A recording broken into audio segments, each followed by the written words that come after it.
Right, now let's turn to this. Electricity Minister Dr Kgosientsho Ramokgopa told delegates at the South African Green Hydrogen Summit that the country will eventually get to 365 days without load shedding. It comes after Eskom announced that Unit 1 at Kusile Power Station is back online after being out of service for a year. The Minister joins us for more on that conversation and other issues. You can weigh in, by the way, immediately now and send your questions so that we'll have enough time to put them to the Minister on 072-110-5584, or otherwise you can drop us a message on X at Newzroom 405. Minister, good to have you, and thank you very much for coming on. Oh, thank you very much, Thabo, and good evening to the viewers back at home. So in the spirit of the green and gold, where are we? Are we in the quarterfinals or are we in the semi-finals of ending load shedding? Well, we are gradually making our way to the finals. Of course, you're going through significant amount of hurdles. And as you know that when we assumed this responsibility, when the President found it fit to appoint a minister whose sole focus is the resolution of load shedding, we found that the reliability of the generating units and also the efficiency of these units was at an all-time low. And in fact, it reached lows of about 48% of the energy availability factor. And really the intention was to ensure that we gradually improve that the performance of these units.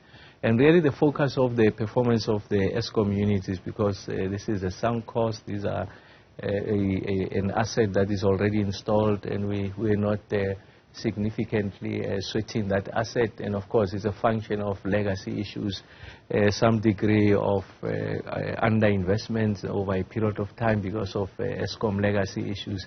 And like any machine, I mean, if you don't maintain it, it's going to deteriorate over time. And when it fails, the degree of failure can be catastrophic. And we have found that a significant proportion of these machines were breaking with some degree of regularity. They were not performing at their installed capacity. So we needed to place our attention there.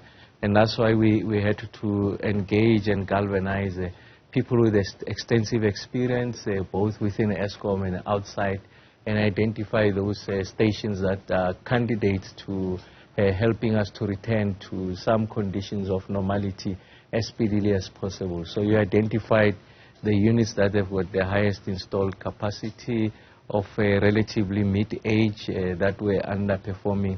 Then you invested your efforts there. You know, in science there's something called the Pareto principle, 20% effort, 80% return.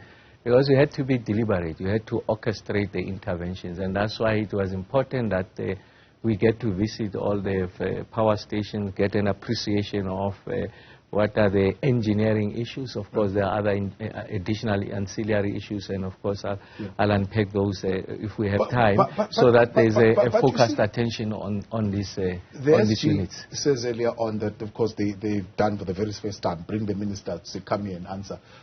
What are you doing?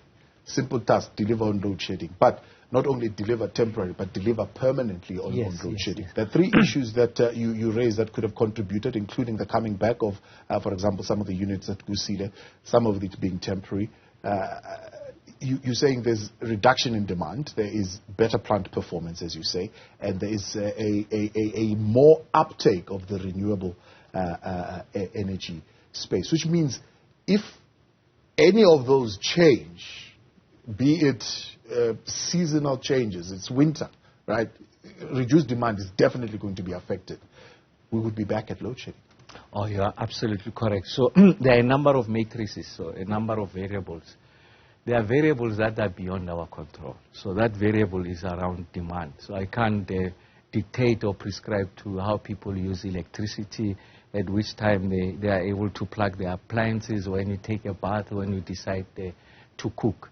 So that's a variable that's outside our control. So the best that we can do in that instance is to introduce a set of policy measures that incentivizes people to use less electricity. And part of the totality of those measures is the fiscal support, the incentive rather, that is provided by the Minister of Finance to say that there's going to be, if you like, tax rebates if you had to roll out the PV installation, and that's an incentive. So there really we're trying to say to household and industry that there's a benefit. There's an incentive at the end, but there's also another incentive in that you are reducing the amount of load on the municipal grid, and that's going to translate into the reduction on your utility bill, and therefore the return on investment on the capital cost is going to be much shorter. So that's the point we are making. So that's the one part. And then at the worst case, I mean, during periods of winter,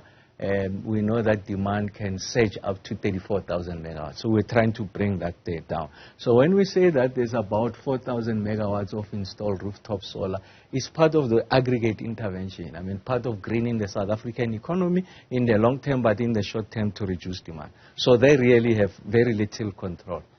The areas where you have a semi-control is around the performance of these units. I'm saying semi-control because if you don't invest a lot of your money, skills, and time in ensuring that you maintain, you do what we call philosophy maintenance, opportunity maintenance, plan maintenance, you are guaranteed that these units are going to fail.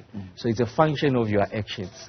And then if you invest very little, these units are going to fail abruptly, and therefore you don't have control. Yeah. So I'm saying semi because if you invest time, then it means that you are likely over a period of time to ensure that there's reliability of these units. If you don't, then they are going to fail. And then there's an area where we have absolute control. That area is on planned maintenance. You decide at which time am I taking out this unit to go and fix it.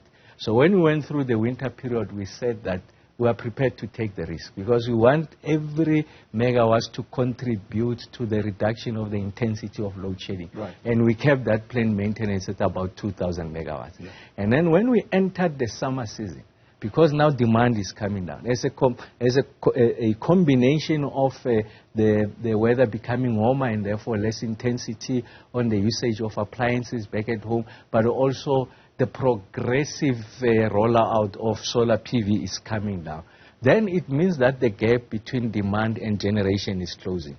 Yeah? So what we do is that we do what we call opportunity maintenance. Then we take the units out. So you will see now that we are averaging about 5,600 of planned maintenance. So it's our own actions. Right. So we're investing in the money and skills to ensure that when the units return, they do two things. They remain on load for the most number of hours, so they are reliable. Secondly is that they give you the megawatts that approximate the installed capacity. By that I mean, let's use the metaphor of a car. If you are driving, the car can reach speeds of 120 kilometers an hour. You put your foot to the pedal, it reaches 60 kilometers an hour. You are losing out on half of that. So we take the car out, change the plugs, and then as you put your foot down on the pedal, it goes to 100, 110. So you can see you are close to 120. So it means that it gives you the performance that approximates its installed capacity. Yeah. That's what we have done. Okay. And what you are seeing now, it's an aggregation of those efforts. So it's not an act of God. It's not by accident, this thing. It's measured, it's orchestrated, it's deliberate. And that's why earlier on when we turned into summer, you remember when we went into spring, we suddenly went to stage 6. Yes. And I said to people that, no, we ramped out planned maintenance. Yeah. I said short-term pain, long-term gain. You said we are turning a corner too soon and you are making the same mistake again this time. No, you are turning the corner. You have not turned the corner. The corner, the radius, you are going around the corner. Right. So you have gone the most difficult period, then you are turning the corner. Yeah. And you go on the home straight. So we can talk about those two things. One, let's talk about the things that you say are not in your control. Statistics South Africa tells us that in the first 6 months of 2023 compared to the first 6 months of 2022, electricity purchases at municipal level have reduced by 0.8%. Largely because of inflation issues as well. Energy is becoming expensive. But by and large, because people are putting those PV solar systems up onto their roofs. Now, municipal revenue, if you look at how it's divided, 26% comes from electricity sales. How are we going to make up that lost revenue, even though you are excited about the uptick? Well, two parts. The fact that there's been a gradual erosion of municipal revenue, especially one that is derived from the sale of electricity, is because of load shedding. You sell that which you have. So if there's load shedding, there's very little to sell. There's nothing to buy because people are not consuming. So that undermines the liquidity of municipalities and their financial sustainability. And the second one is exactly that point.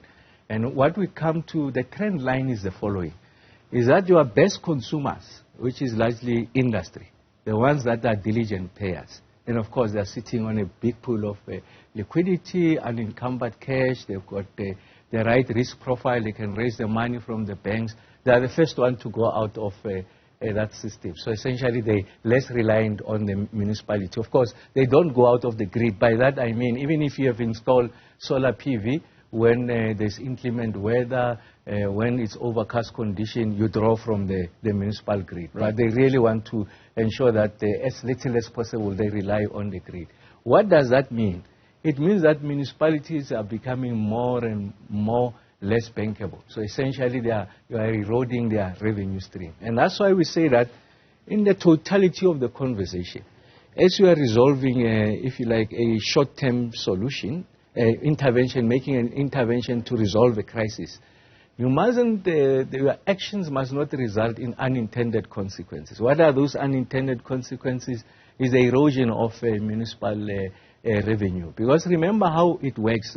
From my time as a mayor, there's a significant proportion of the surcharge. So essentially, there's a tariff that NERSA approves, and then what Eskom charges us, and then on top of that, we put an additional, if you like, surcharge amount that you pay to us on account of the transmission infrastructure. And then that money that you pay, of course, is a function of time of use. By that I mean the tariff structure in the evening during the peak is higher than during the day, and it's also a function of the amount of consumption. Okay. So essentially the rich, they've got 3 or 4 geysers at home, they'll pay more. Yes. So essentially we are deriving a lot of money from the rich.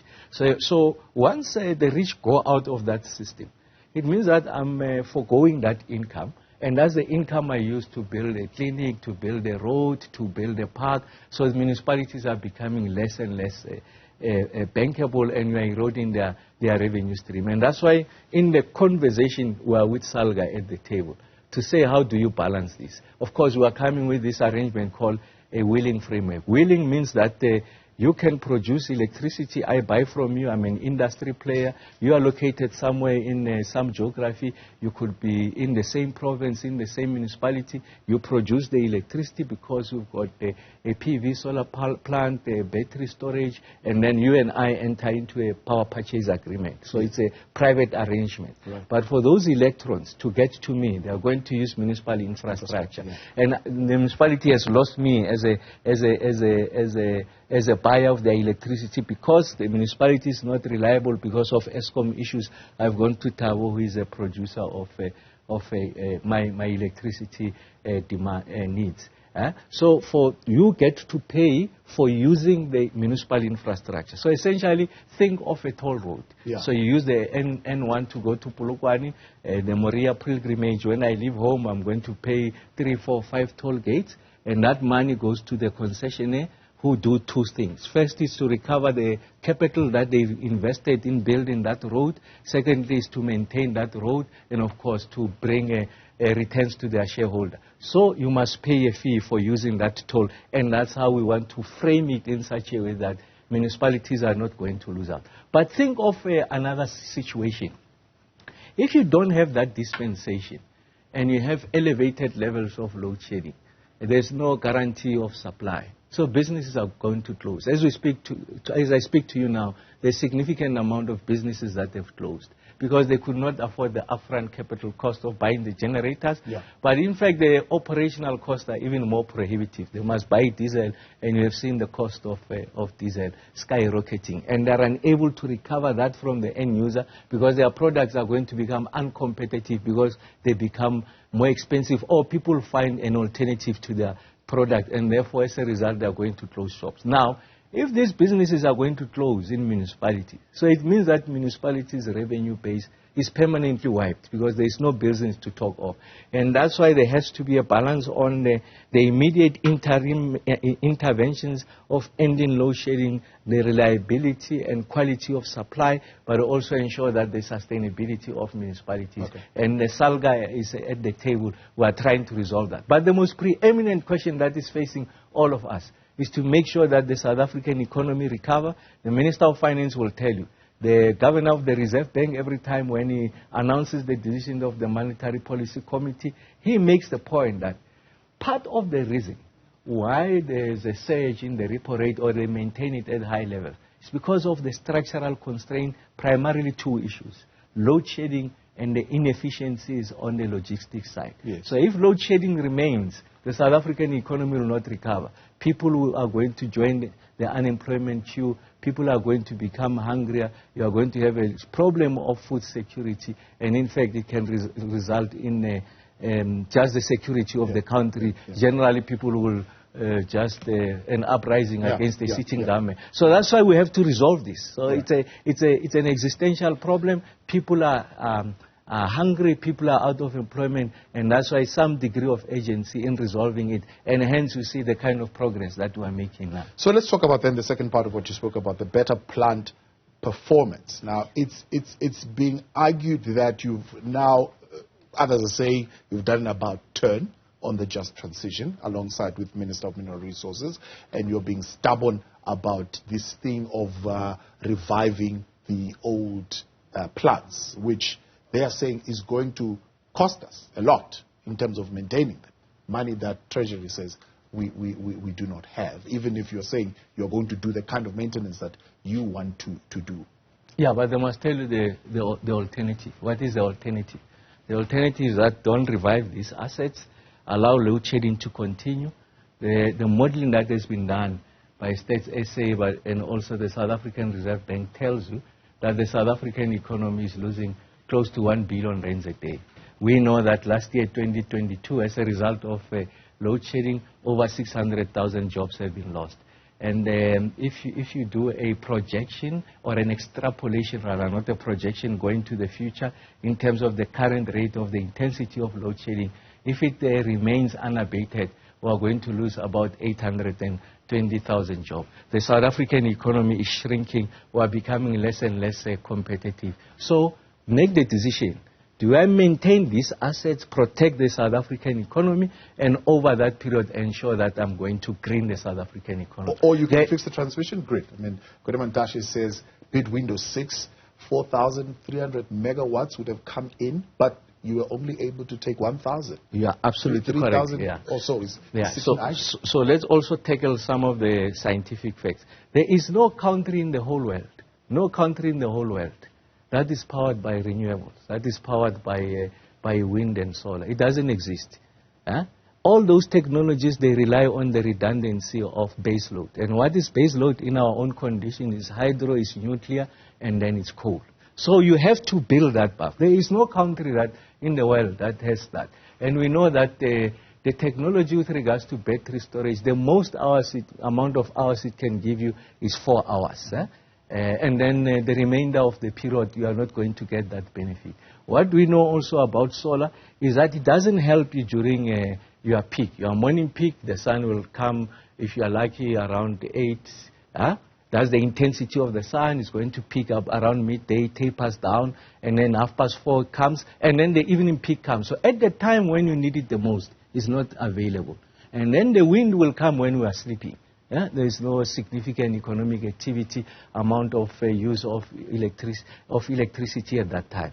But you don't discount them. They are part of the totality of the mix. So it's important that you are able to benefit from solar and wind, and it's supporting your base load. So if you look at our integrated resource plan, which is a comprehensive articulation of the energy mix that is going to power the South African economy, there's a place for PV, solar, there's a place for wind, and if you look at their share of the mix, they are increasing exponentially. So it's important that you resolve an existing problem so that you preserve the South African economy, and then you transition so that you protect posterity, future generation, undermine the levels of emissions, health hazards, and also the impact on climate change. And we know that it's got some of the most extraordinary and devastating impacts on the poor. We have seen it in KZN, we have seen it recently now in the Western Cape. So climate change is real. So you are not discounting those. You do all of them. It's not a binary conversation. So you must do all of them. Because we never said we are going to transition into darkness. We are not going to transition in the dark. These conversations are healthier when the lights are on. Let the lights be on, and then let's do this transition. And then we are not like... let's take a break. We'll have a healthier conversation if I pay the bills here. Otherwise, the lights are going to go off. Minister of Electricity, Dr Kgosientsho Ramokgopa, staying with us. You can join the conversation tonight on 072-110-5584, or otherwise send us an X at Newzroom 405. Thanks for staying on. Thank you for your messages. We see them coming in. Let's start here now. 072-110-5584. This one from Simpiwe, Minister Ramokgopa. My question to you, politicians are starting campaigning soon, right? Do you think the ANC government is somehow using load shedding as a way to maneuver to head campaigns successfully and luckily and maybe win the 2024 elections? Let's take another one. Amanda said, does the minister have any mandate to investigate any crimes, including corruption that resulted in the power stations being late to come alive and the engineering not being at par with the standards required? All right, the minister is still with us. He's going to try and tackle those questions. Minister, it's being said that this optimism that we're seeing from you around turning the corner and whatnot, it's all a narrative to try and garner some votes for 2024, because it's not a secret. Load shedding has been devastating for the African National Congress and the support for the party. Well, load shedding has been devastating to the South African economy. Load shedding has been devastating to the South African consumer and household. It's caused a significant and untold injury to the economy of this country. There are families, as we speak now, they don't know when to get their next meal. They haven't had a meal for the day as a result of this. And ultimately, the blame goes to the ANC. Yes, as a result of the structural constraints. So the point I'm making is that if anything, load shedding in electoral terms is a major subtraction on the electability of an incumbent government. So you can't use load shedding as a weapon going into an election. You want to eliminate that. And the measure of our performance is simple. How many hours in your day are your lights on or off? Are you seeing any progress? Any honest South African will tell you that they are seeing significant progress. Is that enough? No, far from being enough. When President Ramaphosa made the announcement to say that he wants to appoint a Minister of Electricity who will be transfixed on resolving this problem, they called his bluff. When I came in and went to the power station, they say this fellow is doing a tour. He doesn't know what he's doing. In fact, this thing is with us forever. We want people with competence. Now we are resolving it, they are complaining. They are complaining, why are you resolving this problem? Is it because we are entering the elections? No, there is no correlation between the speed of resolving this and the proximity to the election. The relationship is in us trying to recover the South African economy. So my mandate is not to save the ANC's electoral prospect. My mandate is to solve the load shedding problem so that we solve the South African economic problem. My first allegiance in the resolution of this problem is not the party, it's the South African people and the economy. So that's my first allegiance, and we are going to do exactly that. And that's why at some point I did say that we will not take expedient measures. Like now, when we see the kind of recovery we are seeing, we are saving on the diesel. We could decide that let's ban this diesel and there's no load shedding. But it's at a great cost to the fiscus. And we know that it's artificial. It's not the most thoroughgoing resolution of this problem. And that's why we are bringing these units back. That's why we work with Minister Mantashe to get additional generation capacity. We get this load shedding out. The South African economy will stand on its feet. What people decide at the polls, they'll make the determination. They'll do an assessment over the past 30 years of an ANC government, whether there's been any significant improvement. And we know that with load shedding being with us, you are going to threaten the social wage that we are giving to the poor. What is that social wage? Multiple manifestations. The money that we pay for grant recipients, old age, those with children below the age of 18, free health access, free education, nurses, the amount of water threshold that we give of water and electricity for free to the poor, those who are registered on the indigent register, the fact that the poor are not paying for rates and taxes in many of these municipalities, principally those that are governed by the ANC. That's the social wage. So if the load shedding continues, it's undermining the health of the South African economy. The in-year budget deficit is increasing.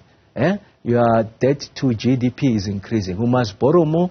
Our cost of servicing debt is increasing. It's far outstripping other line items. So it's important that you undermine, defeat and liquidate load shedding so that you recover the South African economy. I want to repeat, their allegiance is not to the party. Yes. Only their allegiance is to save the South African economy. That's what comes first. That is not your mandate. Speaking of the mandate, let's talk about the other question, because coming out of the 3-day meeting now, again, it was put to the SG whether the question of your powers came about in the meeting and whether you should be given a little bit more access to the board at Eskom and so on and so forth, which comes to the question around what are you able to investigate within your mandate. The question of illegal connection, the question of corruption that is going on. Yes, is that within your mandate to be able to investigate? Well, it's key to the resolution of load shedding. So the first one, let's come to the issues of maleficence, corruption and fraud. That has been one of the major contributory factors to why we are here today. So there's a structure called the National Electricity Crisis Committee, in short NECOM. It's got 10 work streams. Work stream number 6 is the one that deals with crime, safety and corruption. So it's populated by some of the most decorated professionals in the intelligence space, SARS and the like. So they aggregate their effort and they go after these cartels. We just saw just the other day, the very latest of the success led by SARS, we are undermining the coal cartel. Those who are giving us inferior coal, mixing it with rocks, undermining the efficiency of these units, resulting in the breakage and downtime and therefore the intensity of load shedding. So that's something that is receiving attention to ensure that we are able to address that. And of course, what I'm also doing is to ensure that we invest a lot of effort in improving from an engineering perspective the performance of these units. I did make the point earlier on that we've galvanized some of the skills within Eskom that we've been underutilized, and the skills from outside, extensive experience, deploy them to 6 priority power stations, working with the men and women who are, by the way, are very patriotic, committed, competent and experienced. All they want to do is to resolve this load shedding question. And they've come to the party. And of course, with the fiscal support given, 254 billion rands given by National Treasury, now there's a focused attention on maintenance. And that's why you are seeing the kind of improvements that you are seeing.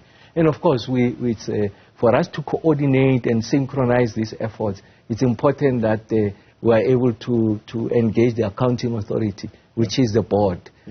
And that's something that the President is giving attention to. So that there's a seamless and coordinated approach. To South African Chamber of Commerce and Industry, they are worried, for example, about the fact that we saw a resignation, but nobody cares to explain to us why the chairperson of the board resigned. We're not getting any answer as to why. We know that he resigned, but we don't know why. And they're saying these are the things that are worrying business at this particular point, to say what is going on, because then we can assume it's interference, political interference. What exactly is the reason? Well, I'm in the same boat as you are. As you know that we've got split functions, so my responsibility is on the generation side. The shareholder representative is a Department of Public Enterprises led by Minister Godani, and I'm sure at the right time he'll be able to explain what the situation is. That notwithstanding, I think our primary preoccupation is to ensure that we improve the performance of these units. We get new generation capacity. The point you also made earlier on is to ensure that we are able to invest in transmission. We know that the Eskom balance sheet is compromised because of legacy issues. The fiscal matrix has deteriorated. I just told you about the in-year budget deficit, the debt to GDP. So really, there's no capacity to galvanize significant amount of resources to invest in transmission. All we know is the following, is that over the past 10 years, Eskom has expanded the lines, so built new lines that you see, about 4,000 kilometers of those lines. And for us to be able to accommodate new generation capacity, especially in the province of the Northern Cape, where you've got the best irradiation levels, and therefore you are able to get better efficiencies for PV solar.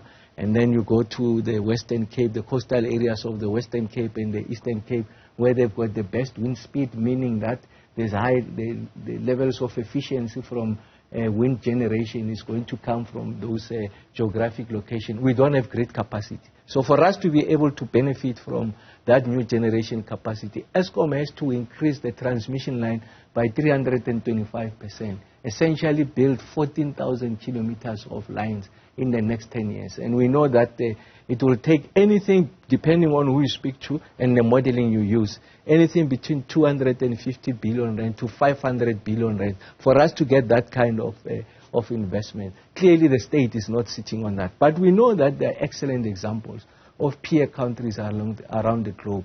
Chile, Peru, and Brazil have done this very recently. So all that you do is that you go tap into the liquidity that's sitting with the private sector. Of course, the private sector wants to have sight of where are these revenue streams coming from. But what the state won't do is that we don't relinquish ownership of the grid. Right. The system operator is still responsible for the overarching management of the grid so that we protect the grid.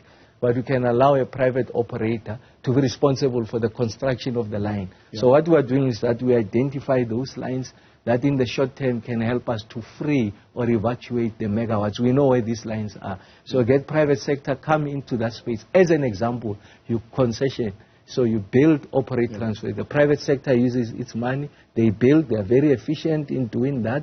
And then we agree on the period, and then that asset returns back to the state. But what would you have done? You have done a number of things. One is that you have not used the state coffers to finance that. You went into the private sector. They'll find a model of financing that is cheaper, and therefore you don't burden the end consumer with regards to exponential increase on your tariff. So essentially energy still is affordable. But secondly is that you are able to release the megawatts. So you are able to get improve availability of energy, and therefore you resolve the load shedding, you help the South African economy to grow. And then there's the issue of skills. That now we are rolling out aggressively. Employment is localized. Production of this equipment is localized because they see through of the pipeline the value of the projects going into the future. Therefore, private sector is able to make investment. You broaden the industrial base of the country. So you address a multiplicity of matrices.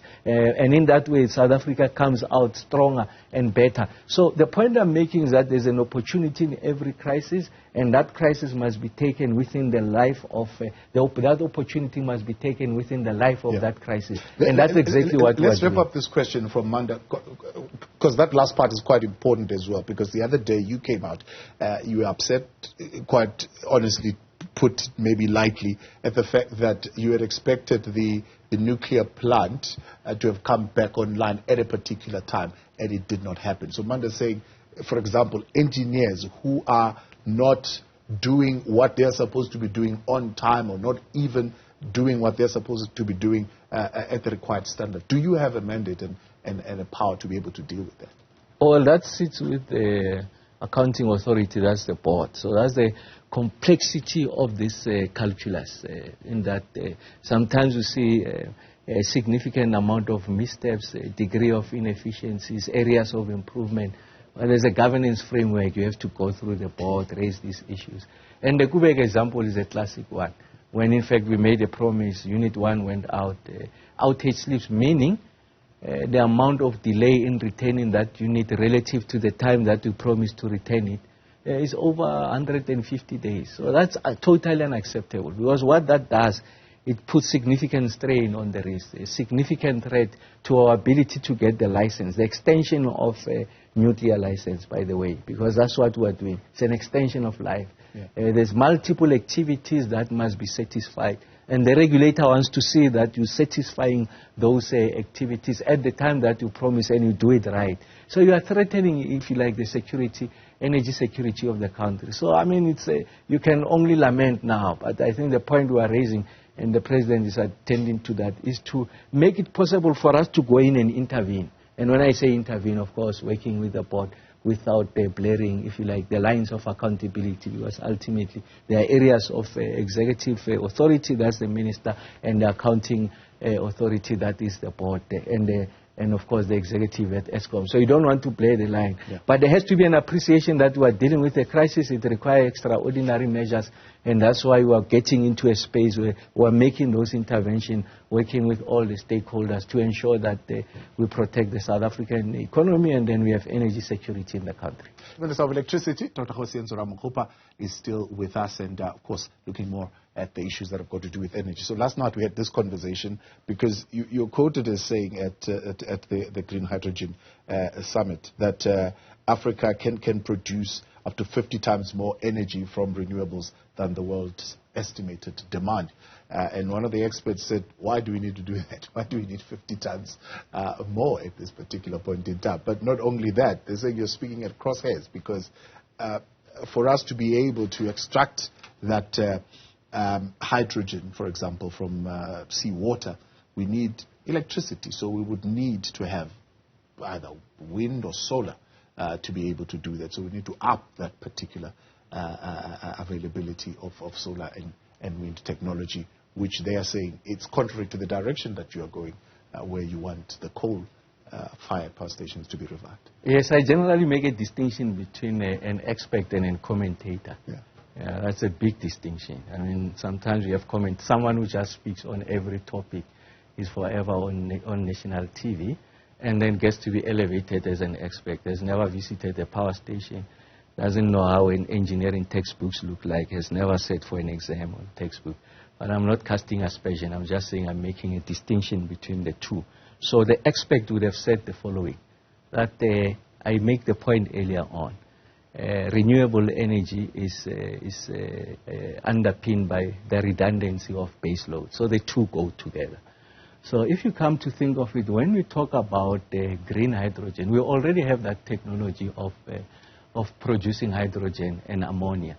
So Sasol is a leading player in that space. They've got a technology called Fischer-Tropsch that separates green hydrogen from water. So from oxygen, so you are having that green hydrogen.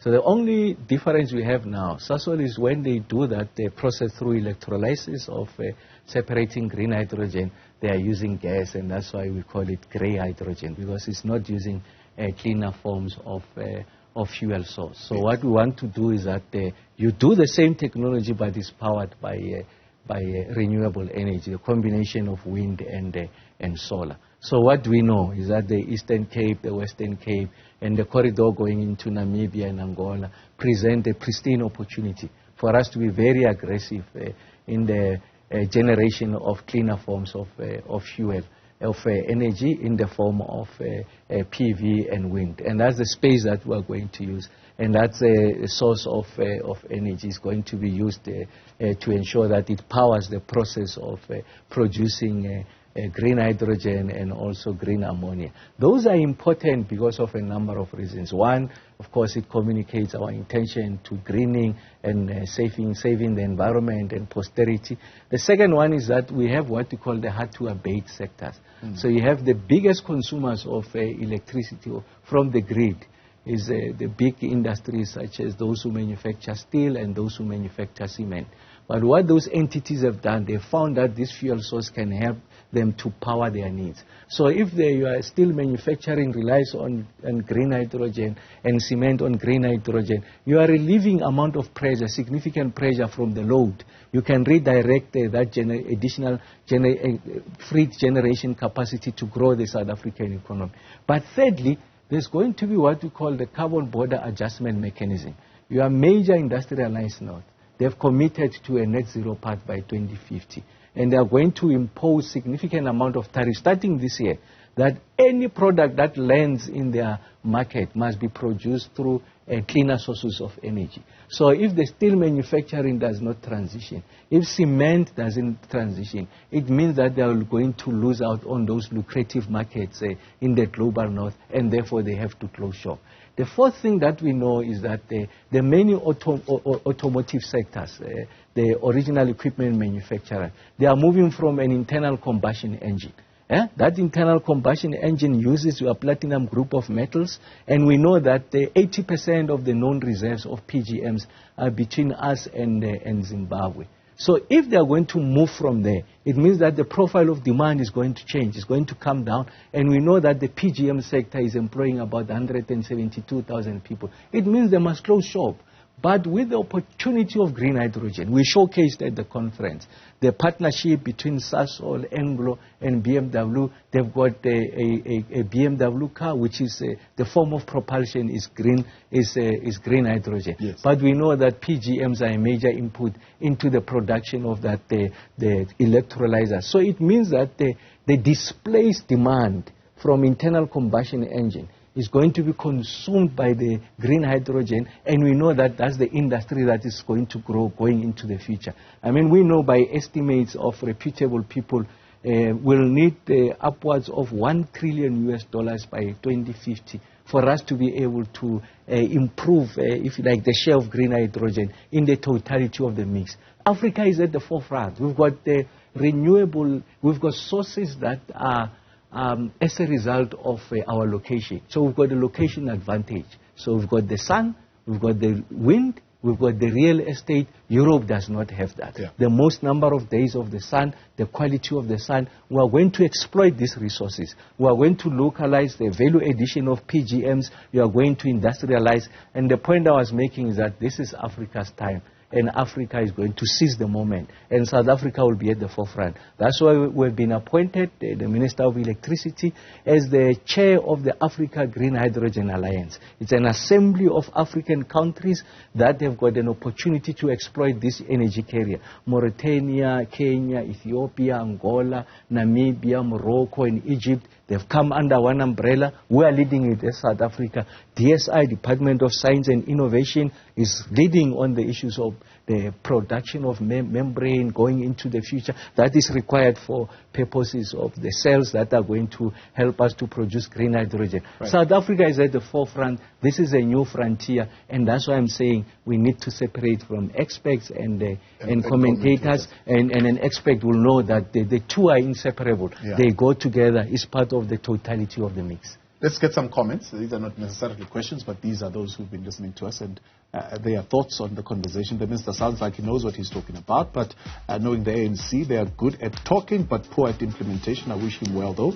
He has made good dancing skills. The minister needs to separate households from industries. Industries and mines should pay electricity a program of installing a 5 kilowatt per household in Kagiso. Minister, before we let you go, you touched this a little bit. You said we have reduced the demand on paying diesel. We're in June sitting at about 3 billion a month on diesel. Where are we sitting now? Yes, that's a period where we expected it to peak. And in fact, in terms of our projection, we're meant to, over the 4-month period, we're going to ban diesel worth about 9.8 billion. We banned about 9.2 billion. We'll go into the summer period. The available capacity is improving. We're banning less of that. We know that for the year we had 30 billion of that. We are not going to exhaust all of it because we believe in our capacity to ensure that we are going to improve the performance of these units. Like I said, you know, my performance is easy to measure. Going back to the point that I made earlier on, just responding to poor implementation. Over the past period, just ask yourself, how many hours were your lights on or off?